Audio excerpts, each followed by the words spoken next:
안녕하세요. 주양가족 여러분, 김성민 목사입니다. 오늘 하루도 내 생각과 내 기준이 아닌 하나님의 생각과 기준으로 우리의 삶을 책임져 주시는 하나님의 은혜를 누리는 우리 모두가 되기를 주의 이름으로 바랍니다. 10월 21일 오늘의 주만나는 편견을 내려놓다라는 제목으로 누가복음 4장 14절에서 30절 말씀을 묵상하고자 합니다.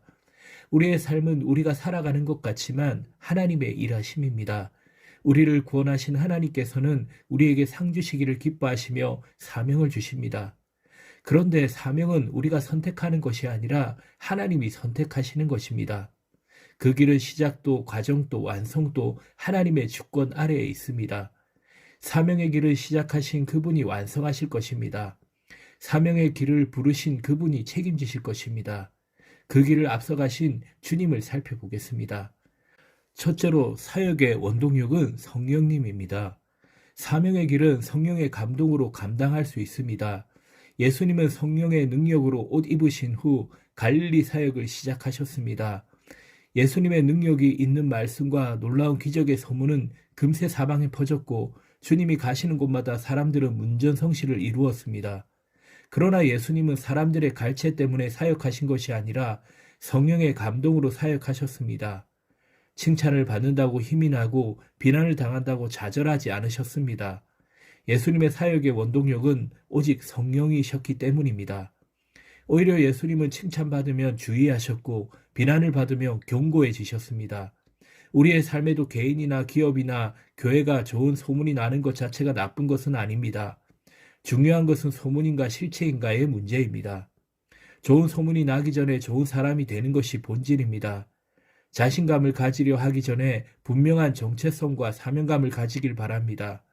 하나님의 사람은 세상의 평가에 일희일비하지 않는 무게의 중심을 가질 수 있습니다. 둘째로 사명의 시작은 하나님의 뜻을 선포하는 것입니다. 사명의 길은 하나님의 뜻을 선포함으로 시작됩니다. 예수님이 고향 나사렛에 가셔서 안식일의 회당에 들어가십니다. 그곳에서 이사야 61장 1절에서 2절을 읽으셨는데 이 예언은 성부께서 성령을 성자에게 내리셔서 놀라운 구원을 이루시리라는 말씀입니다.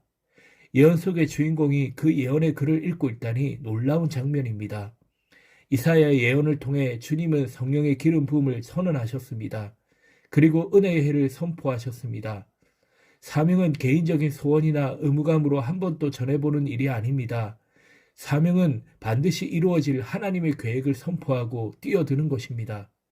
결혼도 직장도 교회 생활도 선택적 차원에서 하는 것과 사명적 차원에서 하는 것은 분명히 다릅니다. 사명의 길이 눈앞에 있다면 믿음으로 선포하고 출발하십시오. 성령을 의지하고서 말씀의 약속을 붙잡고 시작하면 하나님이 이루실 것입니다. 셋째로 사명의 길을 가기 위해 고난을 뚫어야 합니다. 예수님의 선포 이후 회당 안에는 충격의 도가니가 되었습니다. 목수 요셉의 아들이 사람의 속마음을 꿰뚫는 설교를 했기 때문입니다. 그들은 예수님을 죽이려고까지 했습니다. 왜 인간은 하나님의 아들을 거부할까요? 은혜를 원하지 않았기 때문입니다. 은혜의 해는 희년을 의미합니다. 희년에는 모든 것이 원상복구되어야 합니다. 인간은 은혜를 원한다고 하면서도 기존 질서가 바뀌는 것은 원하지 않습니다. 우리만의 달콤한 꿈을 꾸고 싶지 꿈꾸던 그분이 현실로 오시면 달가워하지 않습니다. 인간의 우월성에 대한 이상을 고수하기 위해 현실로 찾아오신 하나님의 아들을 제거하려는 것입니다.